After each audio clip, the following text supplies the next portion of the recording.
Bingo Blitz rules. If your bingo has ads in it, That's not a bingo. if it doesn't have the coolest tournaments, mini games, and the most breathtaking design, Nope, not a bingo. if your bingo moment makes you feel so excited that you just want to burst in joy and scream out loud, bingo! Sorry, so you're playing... Bingo Blitz? Now that's a bingo. Go for a world of excitement with Bingo Blitz, the #1 free bingo game. Download Bingo Blitz and play for free. Now that's a bingo. Hi, I'm Jennifer, a founder of the Go Kid Go network. At Go Kid Go, putting kids first is at the heart of every show that we produce. That's why we're so excited to introduce a brand new show to our network called The Search for the Silver Lining, a fantasy adventure series about a spirited young girl named Isla who time travels to the mythical land of Camelot. Look for The Search for the Silver Lining on Spotify, Apple, or wherever you get your podcasts.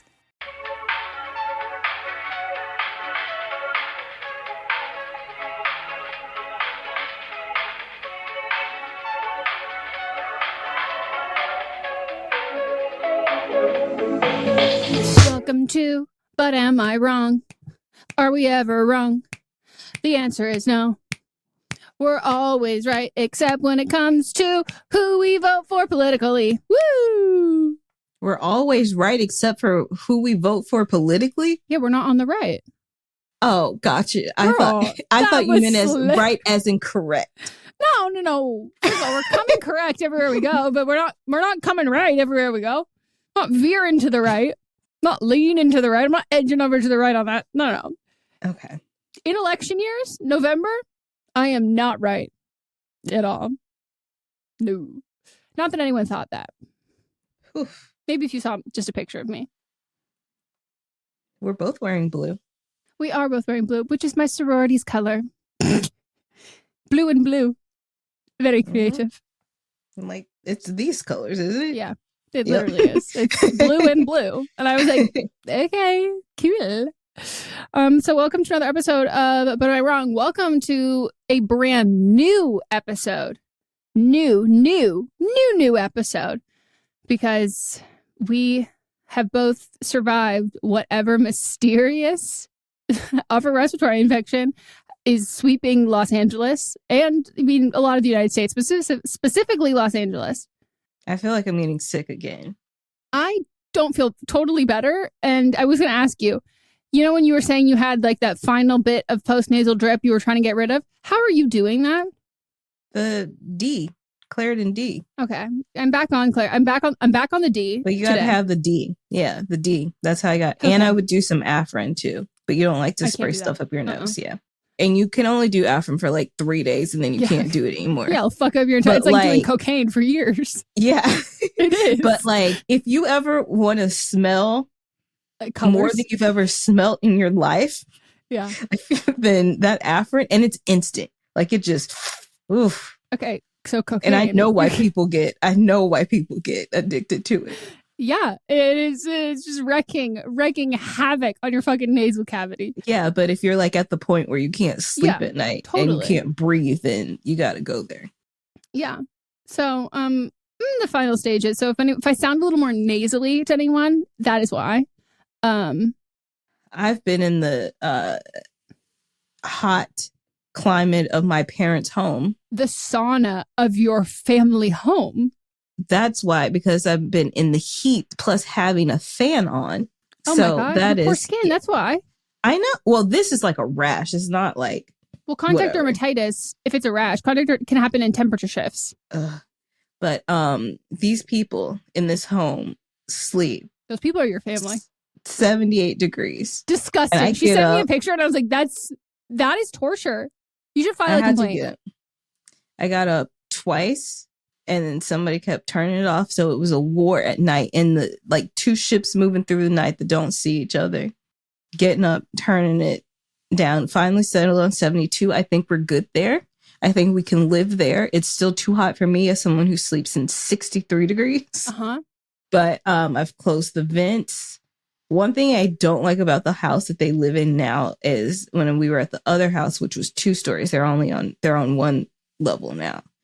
If I was upstairs, then I would just open the window, but I can't do that here because I get scared that people will come and come through my window. Yeah, and that's, you don't want people, you want aliens, and they don't need the window to do so. Yeah. I feel for, I like don't know how you're like when I tell you that like I would not be handling that well.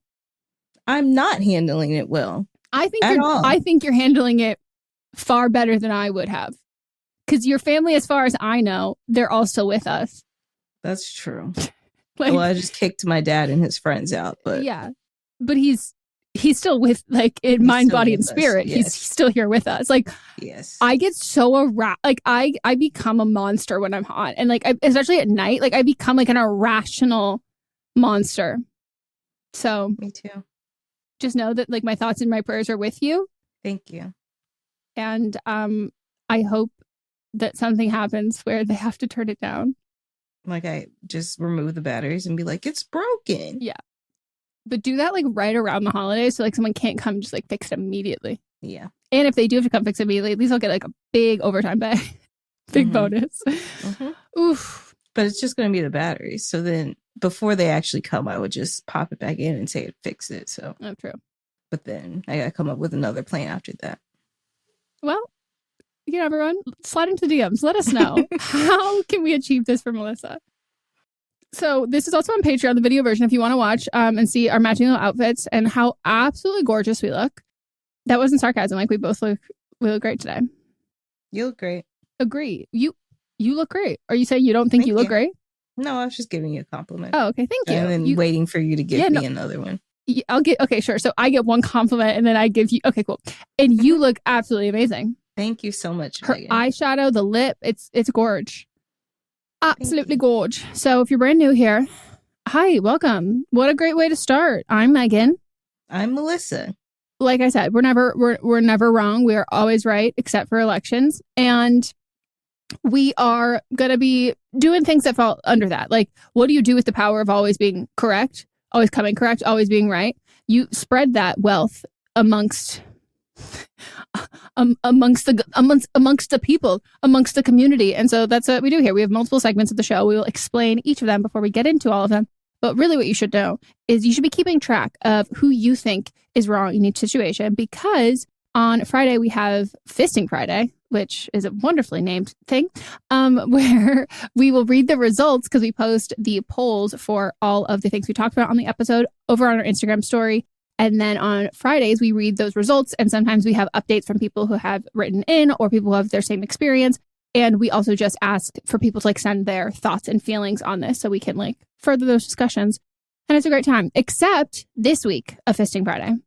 This is the first episode we have back. So there is no Fisting Friday because there's no voting one. But instead, I'm going to be deep diving into something that we've touched on this podcast before. It was one of my hot takes, and it related to Timmy Salamander, Timmy Tim, and the Salamanders. We both said it at the same time. Yes, we do.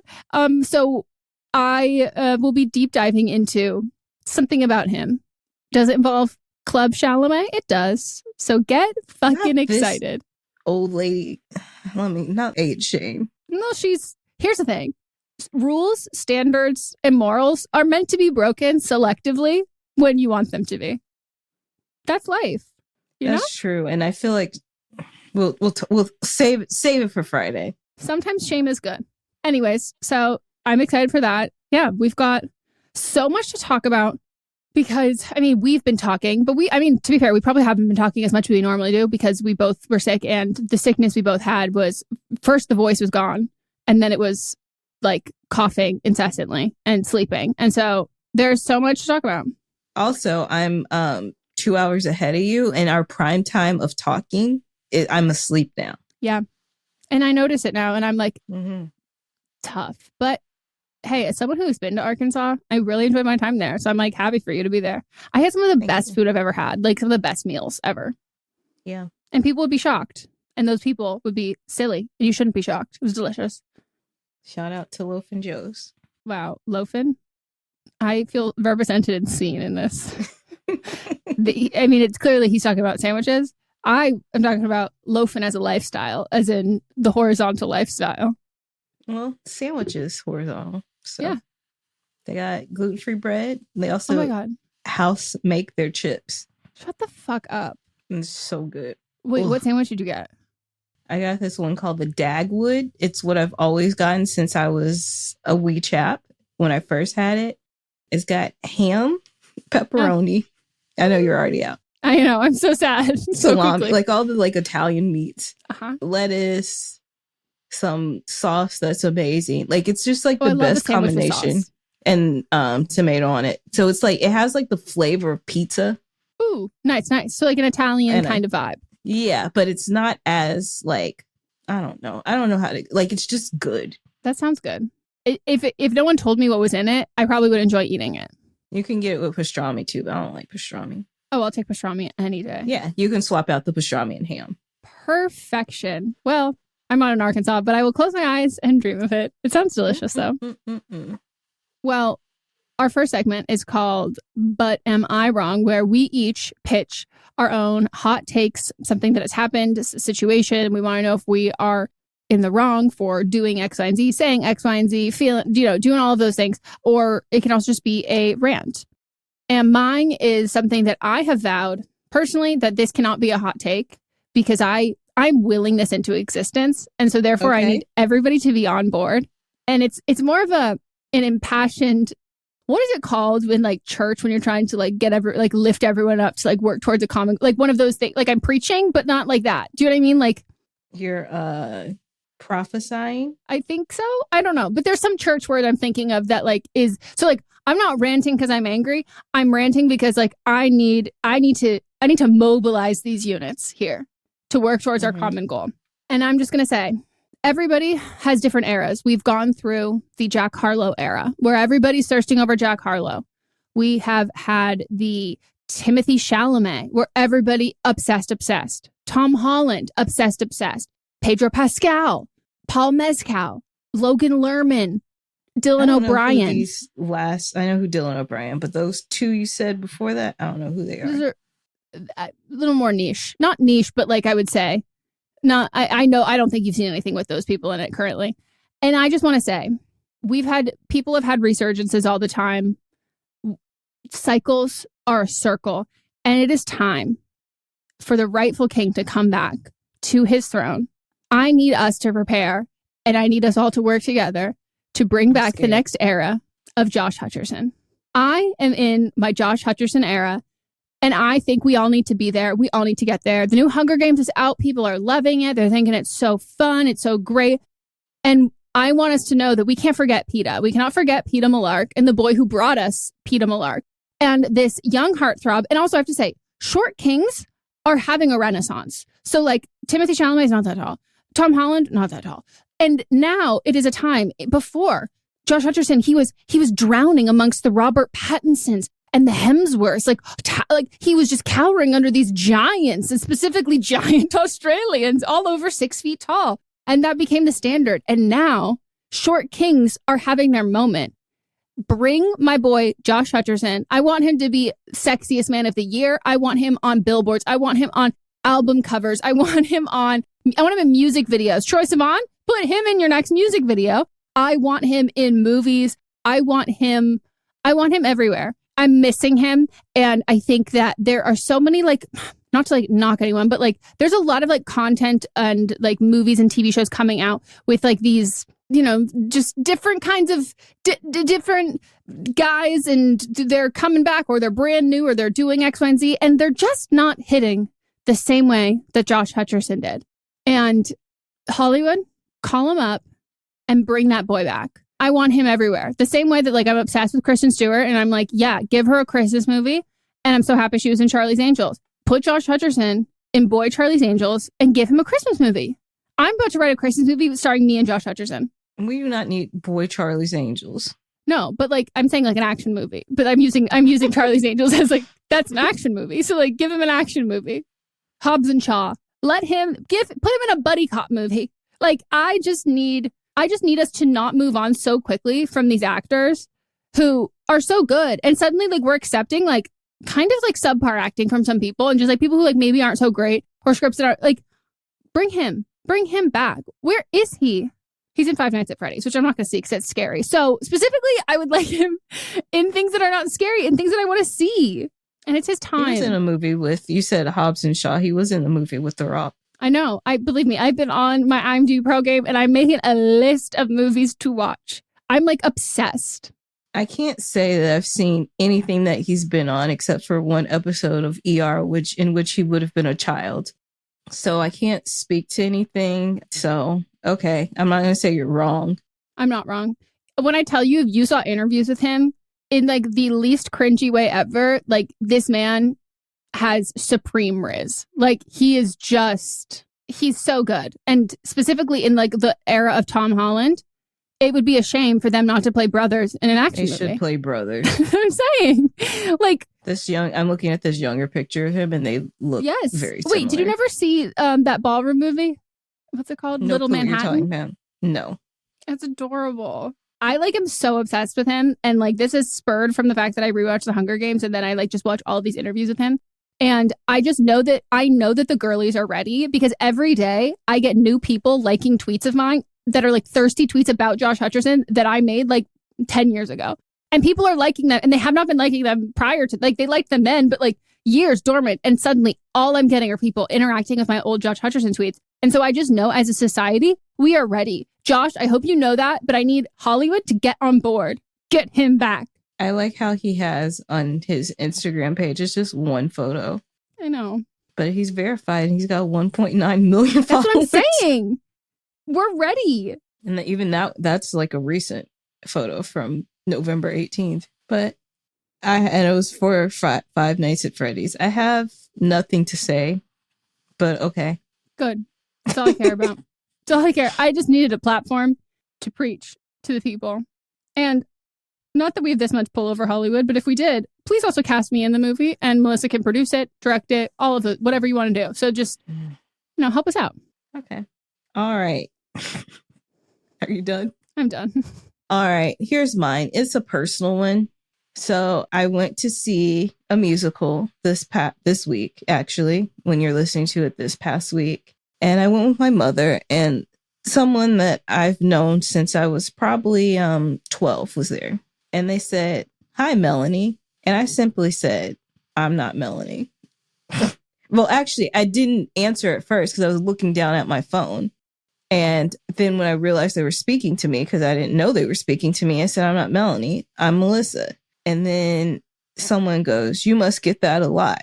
And I said, "No, I actually don't. I mean, I'm 6 years older than Melanie. We don't look alike. I mean, we look like sisters, related. but we don't look alike at all. Like, I've never gotten that." And then they were like, "You don't have to be rude." And I was like, "I'm not being rude. I'm just stating a fact. You thought I was just going to go along with, you must get there a lot," and just say, "Yeah." I said, "No, I'd never get that ever in life." And also, you've known me since I was a child, and you may not see me but once a year, but you see Melanie all the time. So like, this does not correlate. You just were not looking at, you saw a person with my mother and then didn't actually look at me. And I'm not being rude. I'm just stating a fact.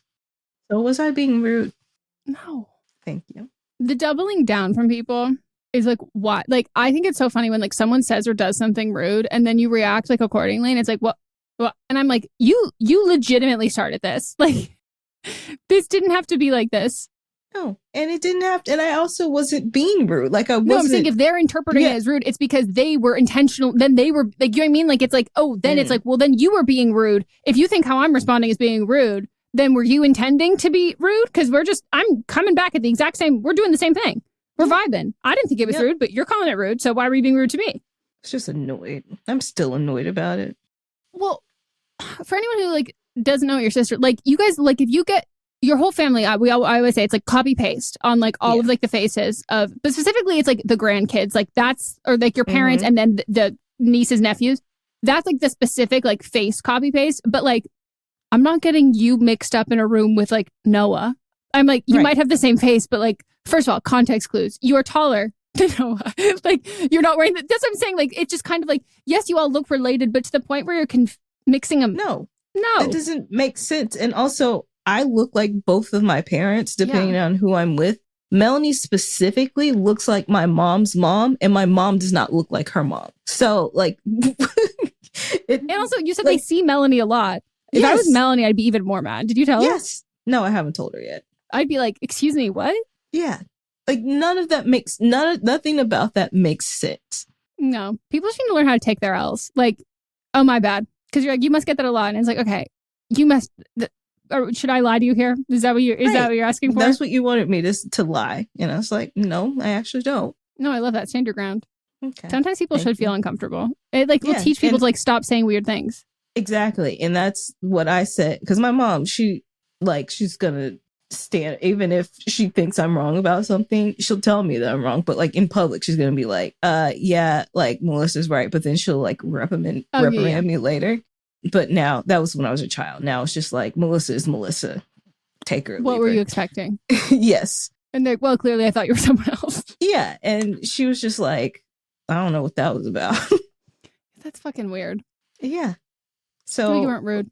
And I said the same thing. I was just like, did you want me to lie to make you feel uncomfortable? That's what I was saying to my mom. Did they want me to lie to make them feel less uncomfortable?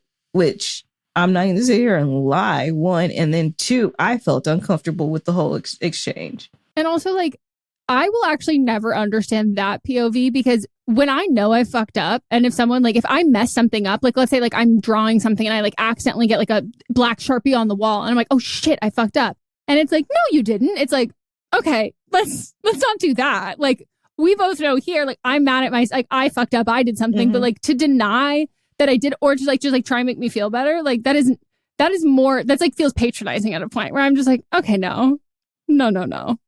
Anyway, that's mine. Like I said, quick and easy. Well, I feel like you're going to have a lot more of these shenanigans as your home. Lots of run-ins. Shall we take a break before we get into the next segment? Yes, we shall.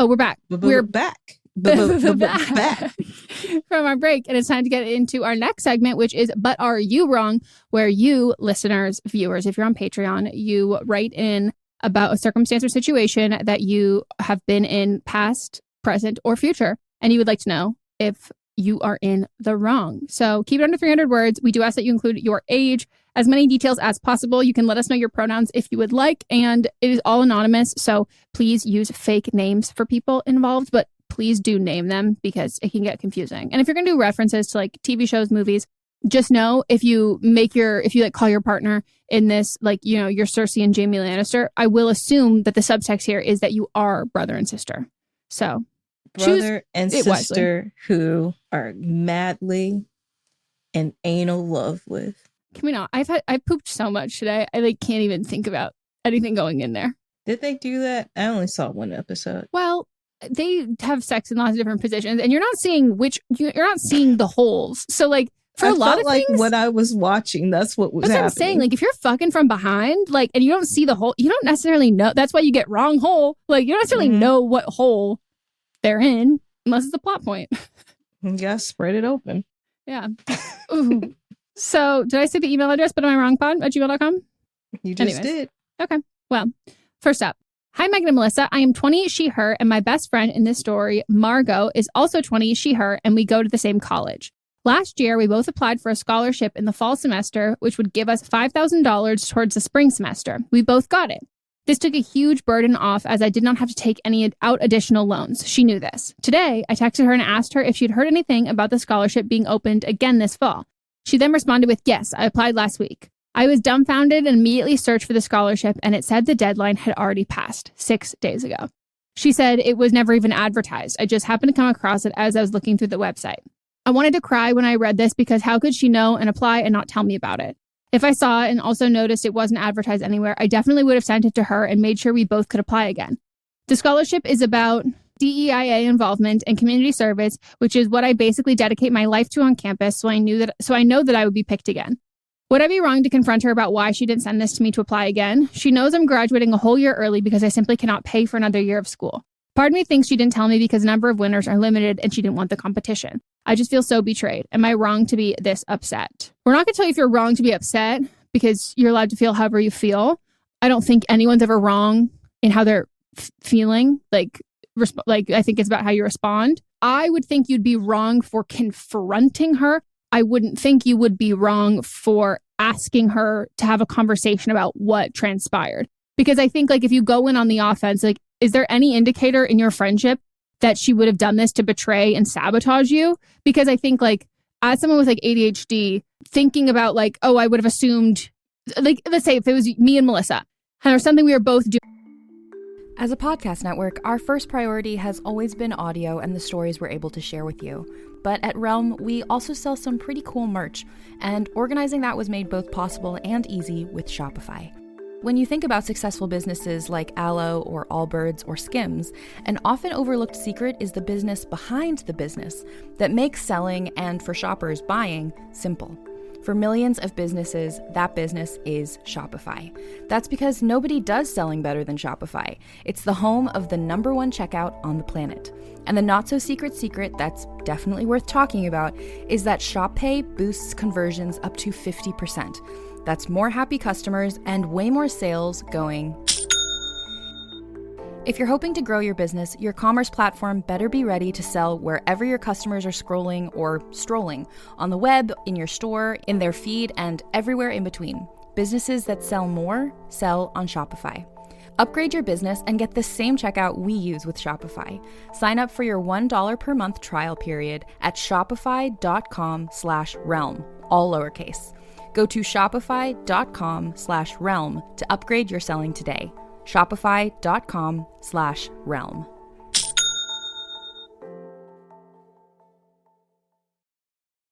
Doing or whatever. And then I did it and it was like, oh my God, there's only 6 days away. My assumption would be that Melissa's already done it because she's already way more on top of it than I am. So in the sense of like, not that I wouldn't have said something to you, but like, I don't think that there's the only reason she's done this is like a really nefarious, shady, fucked up one.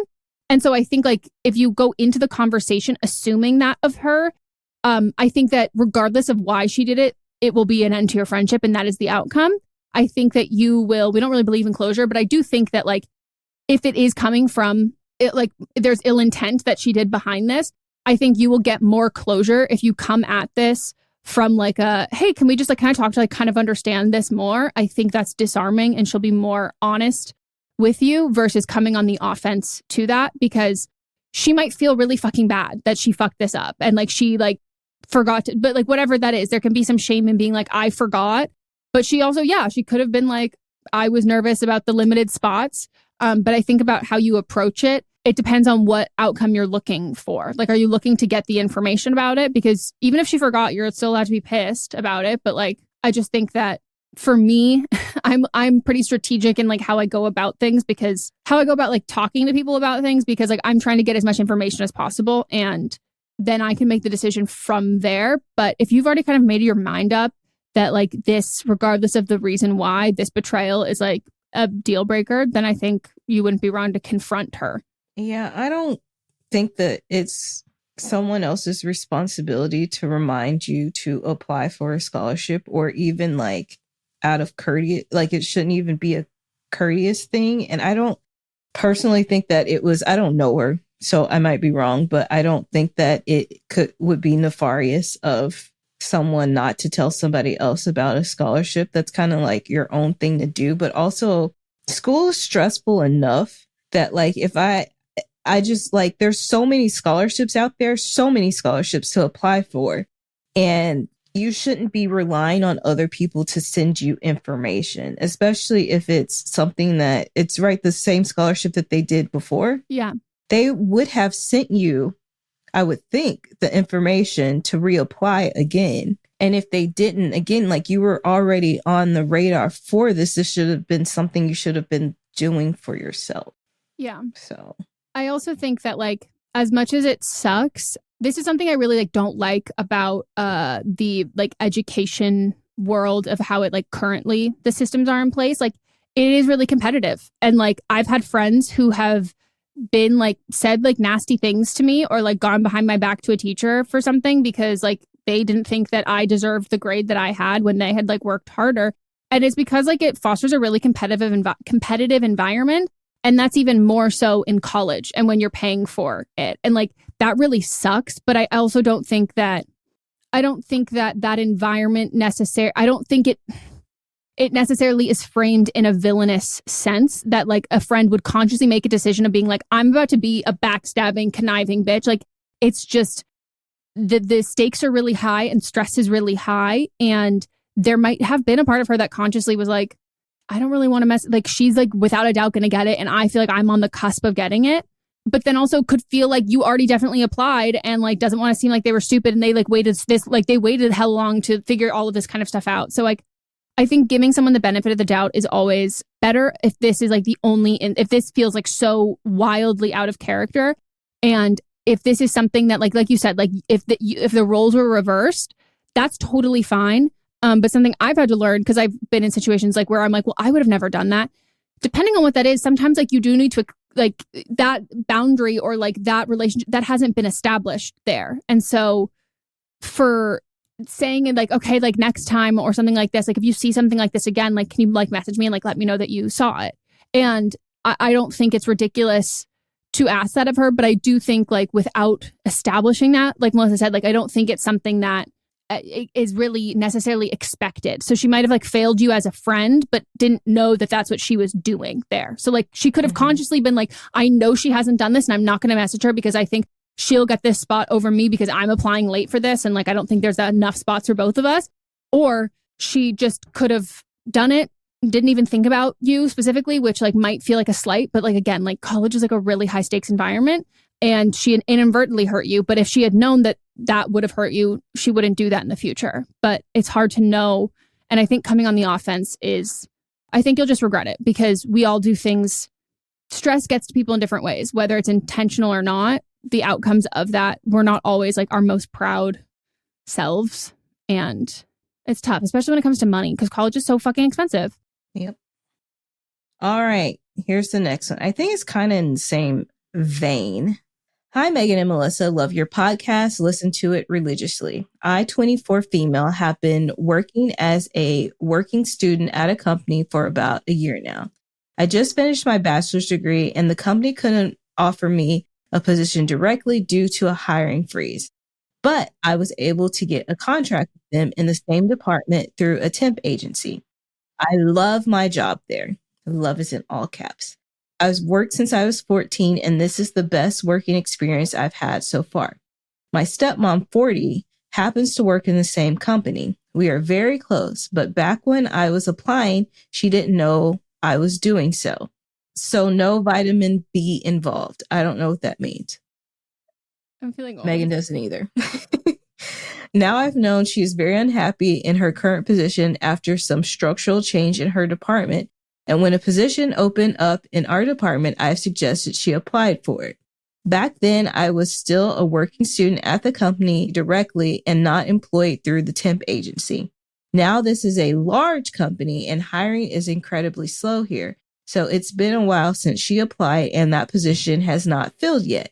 Now my manager called me in today and said that he knows he's putting me in a tough situation, but since he's somewhat sure that he won't be able to offer me a position in the next 12 months due to a hiring freeze, but really wants to hold on to me, he asked me to apply for that open position and basically guaranteed me I would be employed. Would it be wrong if I accepted this offer? Working through a temp agency is a risk, and this way I could finally get my foot in the door. But I also don't want to hurt my stepmom because we're very close and have a great relationship. This does suck, but business is business. I might come off a little harsh, but if they wanted to hire her for this job, then they would have hired her. She already applied for it. They don't want to hire her. Either you're going to get it or somebody else is going to get it. She's not going to be the one that gets it. So I think in this situation, be selfish and you apply for the job. I don't think you're wrong. I just think it's a sticky situation to be in. Yeah, I wholeheartedly agree with it. And I think that you should tell her because I think that her finding out not from you would be really bad. I personally would tell her before you apply. I don't think whatever she says should deter you from applying for that position. I think regardless of what she says, But I do think like if she's like, did you already apply? It's a lot better if you say, no, not yet. Like, I think that shows the courtesy of like, I'm not just going to do this without letting you know beforehand that I'm going to do this. I just think that like, it's always better to tell someone what you're going to do versus have been like, I did it already. When you're like, when you care about their feelings in the situation. She doesn't like the job and she has like had a hard time, like the structural changes and all of this. So I wouldn't beat yourself up about it too much. Like it is a really shitty position, but if I were her, I would be like, this is a sign that I'm like this company and not like, I was trying to make it work and it's not going to work. And so therefore, like, thank you, universe. This is my sign that like, I'm going to move on. I'm going to like apply for jobs other places. So I just think that like you're having a fantastic experience there currently and she's not. And so right now, like how much shittier would you feel if you didn't take that opportunity?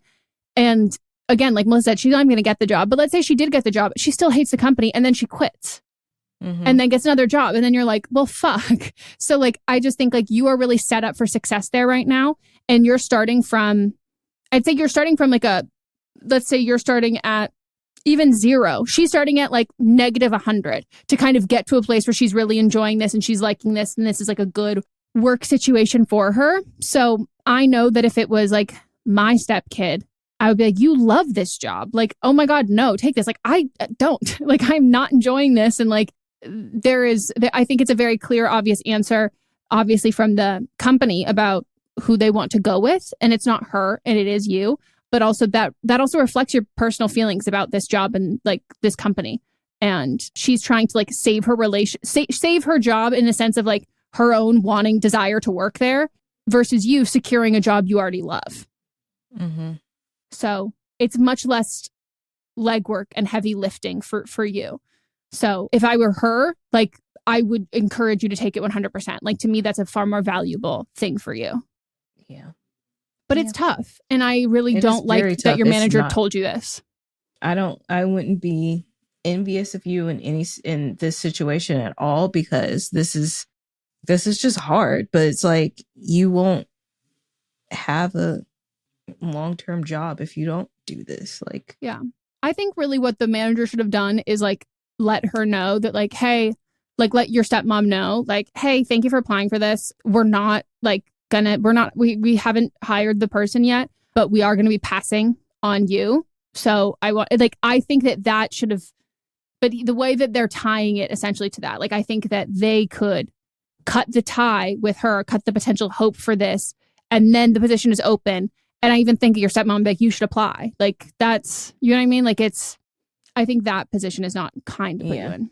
They usually don't say anything about it until after. Yeah. But if you're going to say this, you know? Messed up, bro. All right, we're going to take another break. And when we get back, we'll get into But Are They Wrong?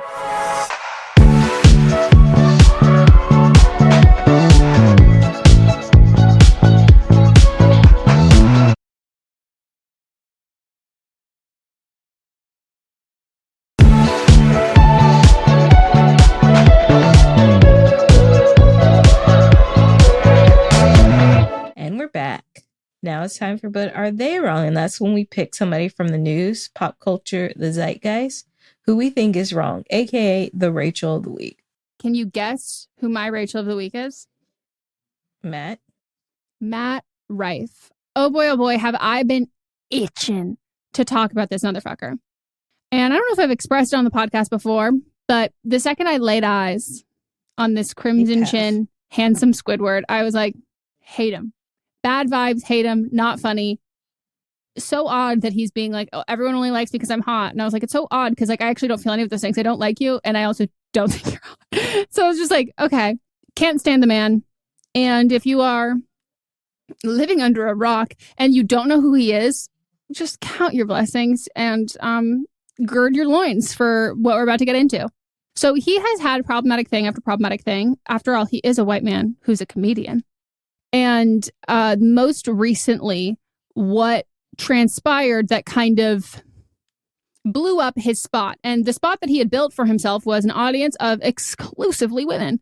And he decided that he really hated that because despite sleeping with women, he hates women. And he had a Netflix special, millions of dollars. And he took that as an opportunity to point blank say, my comedy is not for women. This is for men. And essentially that like by the end of this special, I'm alienating my female audience to like do what I'm like, you know, be where I want to be, and makes a domestic violence quote unquote joke.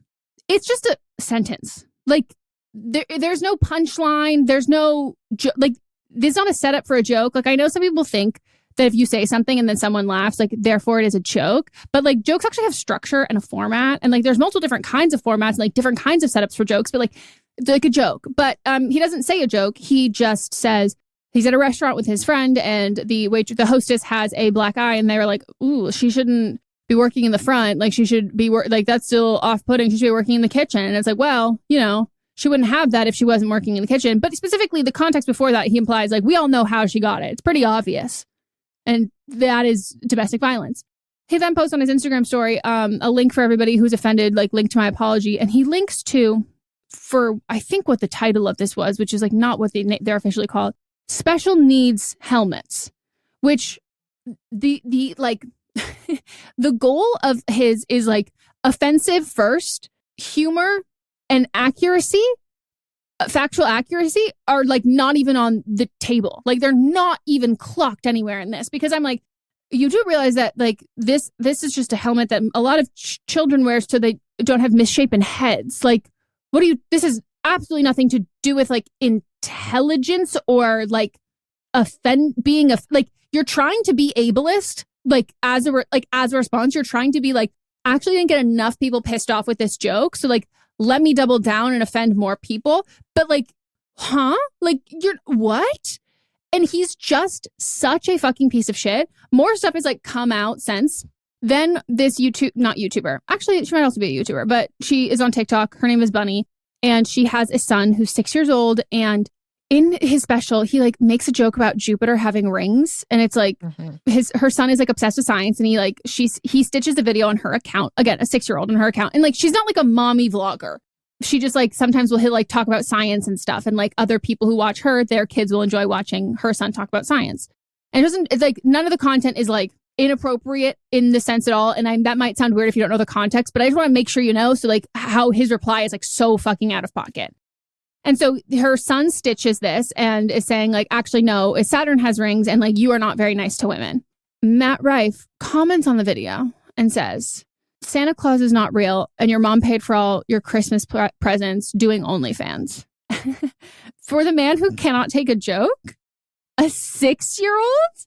A 6-year-old. Like also like stitches are not things that like pop, like he's refreshing his fucking like his notifications. Like you are just refreshing, just trying to watch all this shit. And like, first of all, he spelled Santa Claus wrong, which I can't knock him for because I can't spell. But specifically, do you think this 6-year-old is reading these like first, mom doesn't do OnlyFans. And so like you think all women who are attractive must do only, like that's your assumption. Like you fucking hate women. And then finally on the Canceled podcast with Tana Mojo and Brooke Schofield. I'm so sorry, Brooke. They talk about him because there was a clip that recently went re-viral, which I have loved since the beginning. Tana, great job.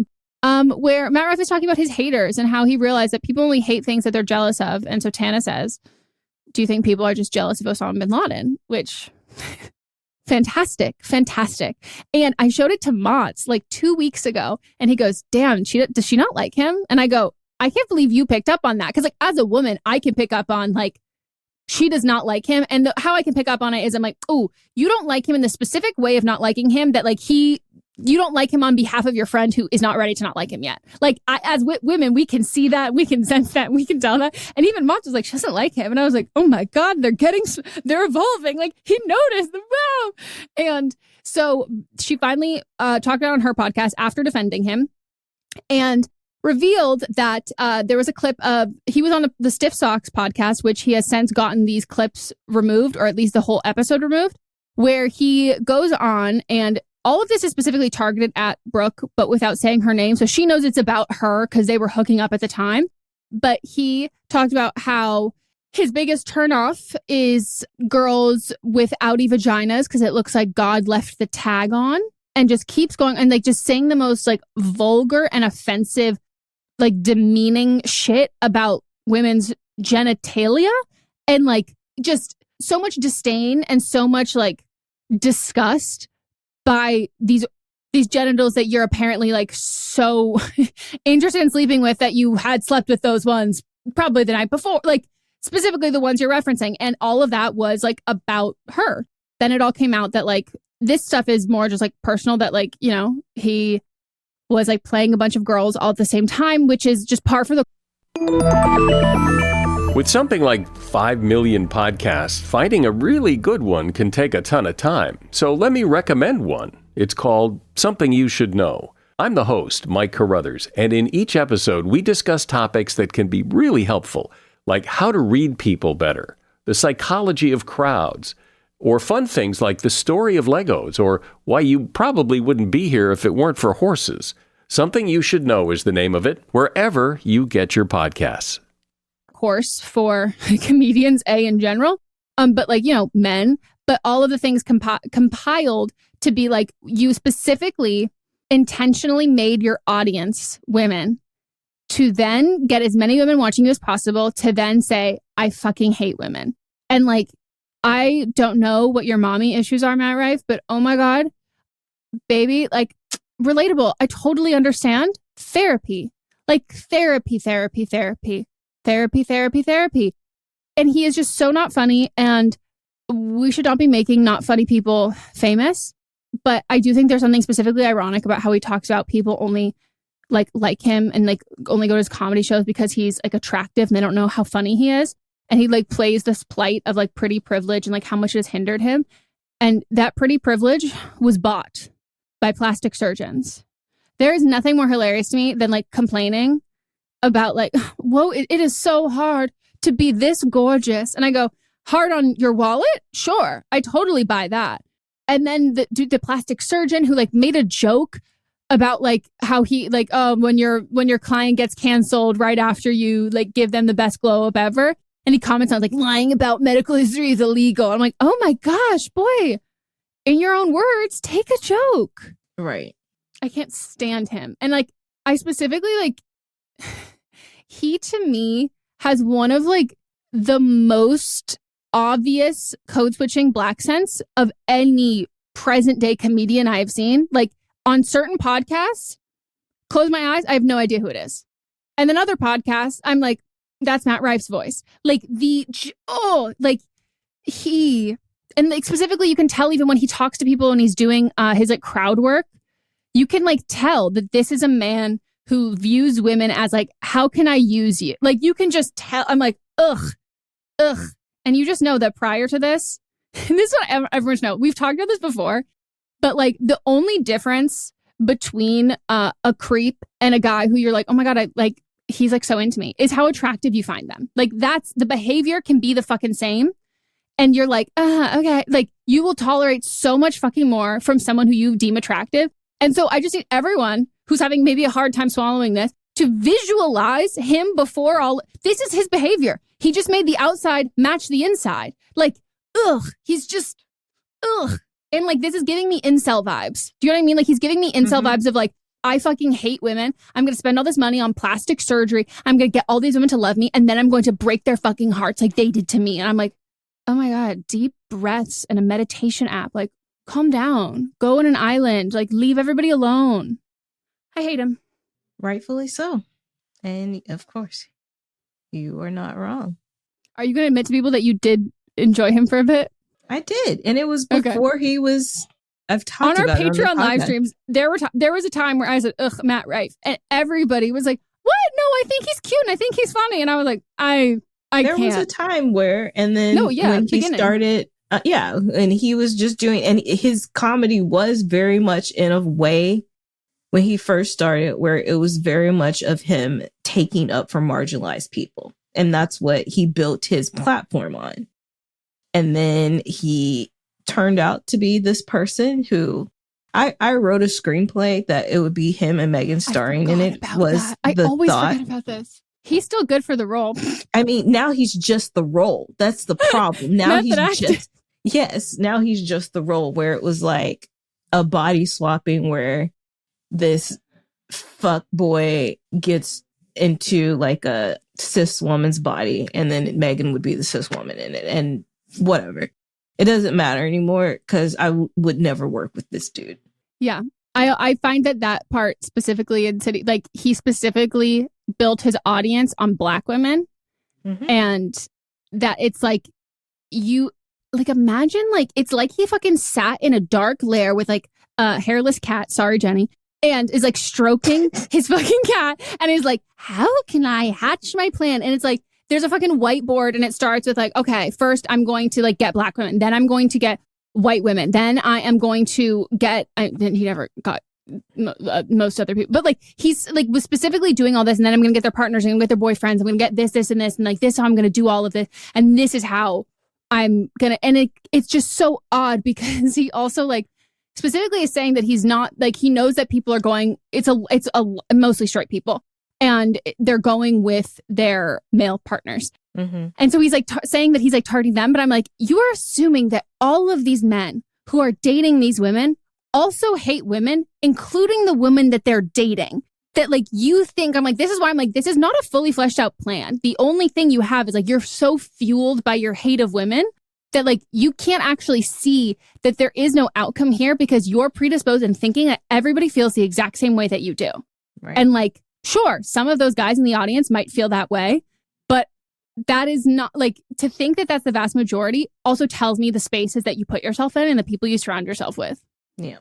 And I do want to say I did jump off the train a couple years ago. It wasn't recent. Like I've been off of it. No. You've been off since the first like I think the first before the Stiff Socks, I think it was when the Stiff Socks podcast came out. I sent it to you and you were I've already unfollowed. Yep. It was before that. Yeah, that's what I mean. Like by the time it was, but when that first came out, it was like I sent it to you and you were like, "Oh, I'm already off." And I was like, "Great." Yeah, it was something. I forgot what it was. It was something me and Shireen. Zendaya clip? No, it was something me and Shireen were talking about, and then he said something. And then we were like, yeah, no. Yeah. But, all right. Mine is just because it's been a couple weeks, I've got a list of people. Oh, I love that. At first, I had Luke Combs on here. A fan is getting sued for $250K for selling fake merch without receiving a cease and desist. And she was in the hospital as well for congenital heart failure and was using that money to help with that. But it was an outside company that he had hired to go after people to do fake merch and didn't know specifically. And he made a video that said that he's so sorry. If he would have known like this is what would come of it, he would have never done it. And he's making things right. So okay, he's off the list. Okay, he's off the list. Yeah. Then we've got Jonathan Majors. For so many things, but today it's for mainly telling his ex-white girlfriend that she needed to carry herself in the ways of Coretta Scott King and Michelle Obama. I'll just let that sit with y'all. And I do think this should be a lesson to me specifically that this is the only person that we've ever, first of all, we never like doubled down on this. Like we enjoyed him and like we usually have. We're usually like between both of us, one of us might get bamboozled, but between both of us separately, we both are like something fishy about Gina Rodriguez, something fishy about Leah Michelle, something fishy. Like we're on it. Like we fucking know this is the only person who's ever fooled both of us. Lusted after him. Divine Intervention. I literally had posts that like the day that it came out that I was like scheduled to post on our Instagram of being like thirst trap of this. And I was like, I had to delete that episode where we were literally thirsting. 2 days before. It was 2 days before. The timeline of it was fucking scary. But this is the lesson I have to say to me. When we find someone and we discover someone, I personally need to do a better job at looking them up on Google and looking for their headwear. And he's wearing a lot of fedoras. And that is a huge red flag that if I had known that, I would have been like, there is something there. There's something there. Constant use of fedoras. First of all, I'm obsessed with children who wear fedoras in like preteens. Like I'm obsessed with like having a fedora phase. We have someone in our Patreon group who I literally said, did you have a fedora phase? And they were like, yes. And they were like, oh, everyone's like, that's so offensive. And I go, I don't mean it to be offensive. Like they were like, no, she's just spot on. Like, I love that, but like a fully grown man who's constantly wearing fedoras and different little jaunty hats, we need to ask more questions. He dresses in a very specific way that I will not say on this podcast, but if you know, you know. Oh, I was going to say, in my white version, he dresses like a villain in like a middle school play. Mm-mm. I'm not even going to put it on record. I'll tell you after. Tell me offline. Great. Perfect. Yeah. Then we've got Smile Direct Club, for one, being unethical scammers, but two, also they've tanked. The company has tanked, and they're making people still pay for their liners. And also, if you are in the middle of a treatment, they're just like, good luck. Bye. Go find a dentist. Then next, I have the National Retail Federation for lying about theft being up because of organized crime, organized stealing sprees. And then because of that, a lot of products have been put behind locked cases. They lied. It never happened. Actually, it's down 7% in most large cities. So, yeah. If anyone tells me that statistically that I think the demographic of the most stealing, middle school and high school white girls, Ulta and Sephora, like that is, there's nothing you could fucking tell me different. Like that's what that is. And like part of that is like they have like a no run policy. So like if you get out of the store, like you fucking got it, because they're building a federal case. They want you to steal up until X amount and then they can press charges and do all of that stuff. But like anyone else being like, oh, the rest of the crime is, and I go, I'm so sorry. I personally used to know a lot of people who shoplifted, and I currently none of those people shoplift anymore. So crime is naturally down because I'm getting older. But like, you can't fucking say it's not that. Like, no, it's not what's happening. Yep. Texas Supreme Court, Texas always, but the Supreme Court for blocking an order allowing abortions. Then I've got a teacher. They haven't released their name yet. Maybe by the time this comes out, they have. A teacher in South El Monte, California, who put Zen Patches on preschoolers without their parents' consent. And the patches are supposed to be mood calming. And the teacher would remove the stickers before the parents got there. But one day a parent came early and saw it. Hold up. That is like, it is calming if you're a full adult. Well, but also like it's so they have been for some people who have long COVID, like that can be a thing that essentially like lowers a level of something in your body that is spiked, that is high. Mm-hmm. But then it's also for people who have previous nicotine or tobacco use and addiction. And so therefore that dependency there, it levels you out to like a level you've previously been on without as many of like the harmful side effects. But again, once you stop doing that there's a come down, and there is like it's a spike in all of that afterwards. And so like you're not regulating anything. You're now creating a different level and then a different spike. That's fucking why. I don't know why you even thought that would work. They interviewed some of the kids for the news, and they all just seem so zonked out. Yeah. Like, and all the parents had noticed that they were different at home, but they didn't know what it was. Fucks up your digestion, fucks up your sleep, like fucks up all of that stuff. And that's in like fully grown adults. And like they still have a hard time dosing prescriptions that kids need. Like a lot of kids who are treated with ADHD, it takes a long time to like figure out what meds to do, because how you're metabolize that can really quickly make you a zombie. And kids don't have all of them have the communication skills to understand like how to tell people that. That's wild, and also so stupid. Like that's not gonna work. Just like put on Miss Rachel. Do you know what I mean? Like I'm like, if you don't want to do your job, then like throw them. Like come on, that is something that, and they will learn, and their parents can deal that is something they do that in high school. They're like, we're gonna watch a movie. Do that then. But like you're also spending your money on those aren't cheap. Yep. And also kids snitch. Kids talk. My nephew comes home and he'll like tell me all of the, like, he'll be like, oh, so-and-so's crying and so-and-so did this and so-and-so did like. Well, the thing is that they were telling, but they were just saying we got a sticker, and they didn't know what that was in correlation to. The parents are going to be like, what is yes. This is not a lasting like. Yep. She does not seem well. And then Julianna Margulies, for asking or for saying that Black and LGBTQ people that support Palestine are brainwashed to hate Jews. She said, and I quote, I'm the first person to march for Black lives. When that happened to George Floyd, I put a Black screen on my Instagram. Like, I ran to support my Black brothers and sisters. And then she also said, when LGBTQ people are being attacked, I run. I made a commercial for same-sex marriages with my husband in 2012. That's not even the most egregious thing she said in that. I know. I didn't even want to get into all of it, but Can we do my the fact that favorite line? Please do the best line. The one that's actually funny. I don't think I wrote it down. Well, she said, I play a lesbian on TV, and then follow up later and says, I'm more offended as a lesbian than I am as a Jewish woman. And it's like, ma'am, you're not a lesbian. Yeah. Ma'am.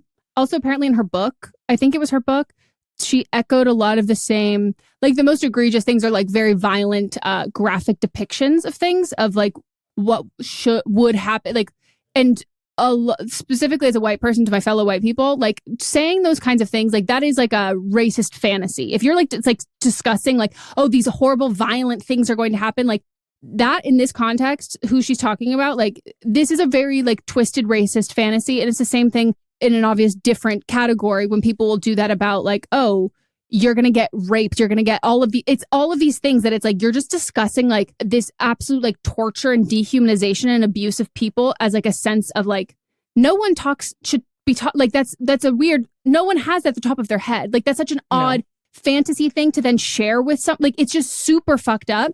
And she, I guess, had like written almost the exact same thing in like her book about something. And it was like almost the same to a T. And it's like, oh, this is like a repeated thought of yours. Yeah. And it's also like negating the fact that like queer Jewish people exist and also Black Jewish people exist. And also activism isn't transactional.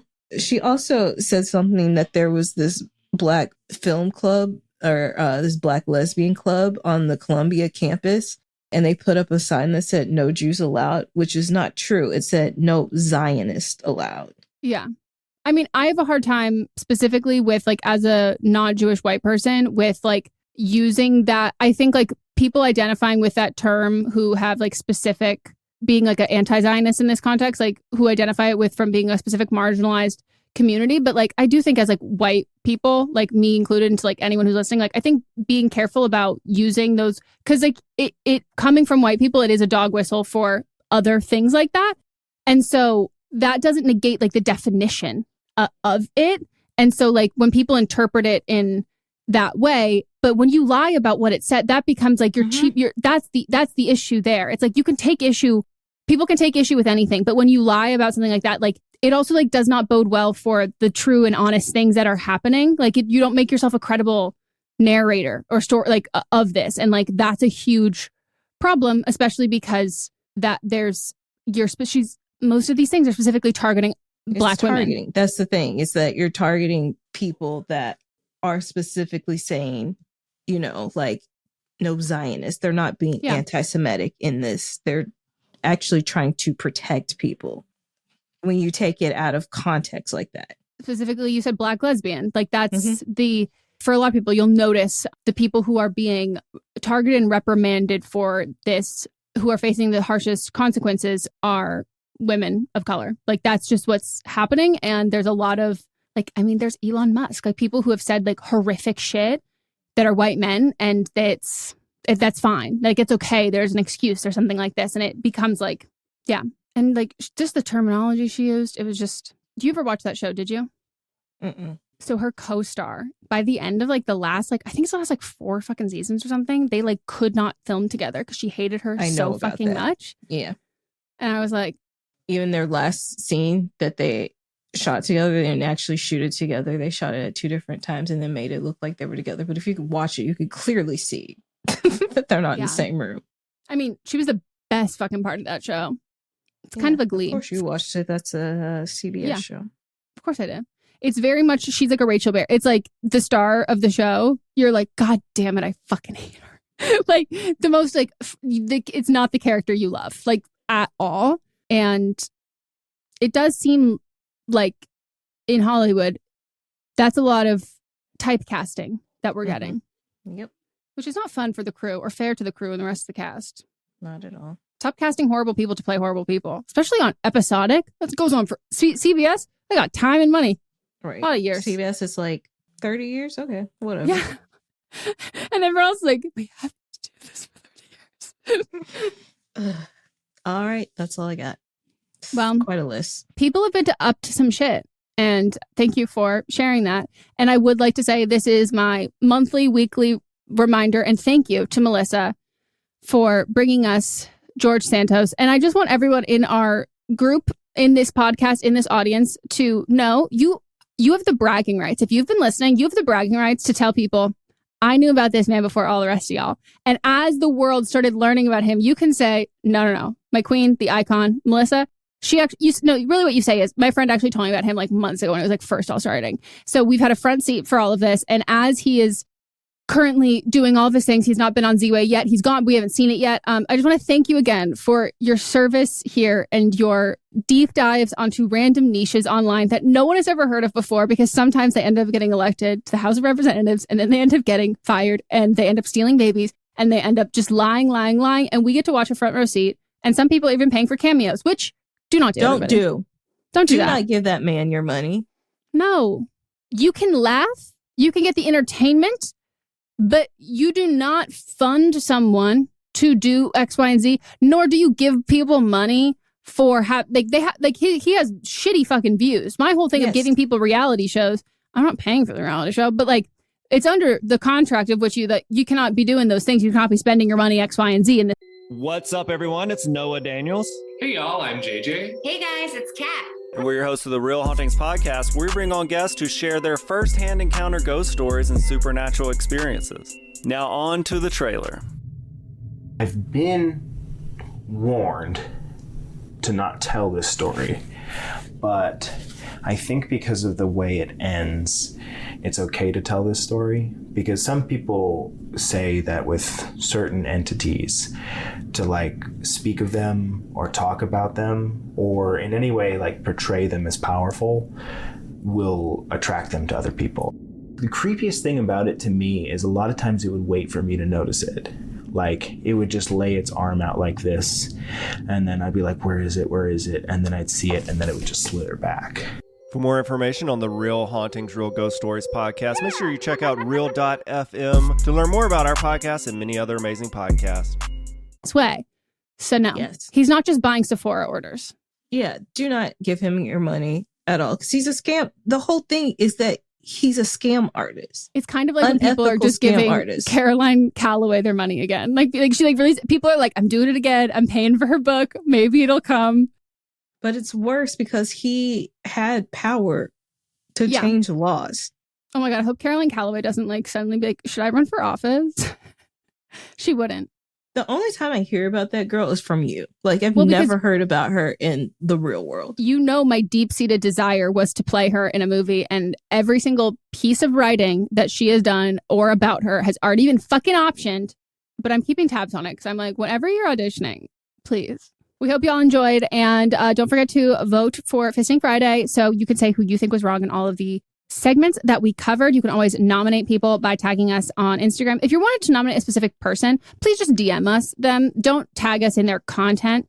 And yeah, I think that's it. Like, don't hate women. Don't give your money to George Santos. That's it. Pee after sex. And yeah. Have a great day. We'll circle back. Bye. But Am I Wrong is a production by me, Megan Rinks. And me, Melisa DeMonts, plus Diamond Imprint Productions. Post-production by Coco Lorenz. And production assistance by Melanie D. Watson. Hey, are you ready for some real talk and some fantastic laughs? Join me, Megan Rinks. And me, Melisa DeMonts, for Don't Blame Me, But Am I Wrong? We're serving up 4 hilarious shows every week designed to entertain and engage and, possibly enrage you. And Don't Blame Me, we dive deep into listeners' questions, offering advice that's funny, relatable, and real. Whether you're dealing with relationship drama or you just need a friend's perspective, we've got you. Then switch gears with But Am I Wrong, which is for listeners who didn't take our advice and want to know if they are the villains in the situation. Plus, we share our hot takes on current events and present situations that we might even be wrong in our lives. Spoiler alert, we are actually quite literally never wrong. But wait, there's more. Check out See You Next Tuesday, where we reveal the juicy results from our listener polls from But Am I Wrong? And don't miss Fisting Friday, where we catch up, chat about pop culture, TV, and movies. It's the perfect way to kick off your weekend. So if you're looking for a podcast that feels like a chat with your besties, listen to Don't Blame Me, But Am I Wrong on Apple Podcasts, Spotify, or wherever you get your podcasts. New episodes every Monday, Tuesday, Thursday, and Friday. Hi, this is Rob Benedict. And I am Richard Spate. We were both on a little show you might know called Supernatural. It had a pretty good run, 15 seasons, 327 episodes. And though we have seen, of course, every episode many times, we figured, hey, now that we're wrapped, let's watch it all again. And we can't do that alone, so we're inviting the cast and crew that made the show along for the ride. We've got writers, producers, composers, directors, and we'll of course have some actors on as well, including some certain guys that played some certain pretty iconic brothers. It was kind of a little bit of a left field choice in the best way possible. The note from Kripke was, he's great, we love him, but we're looking for like a really intelligent Duchovny type.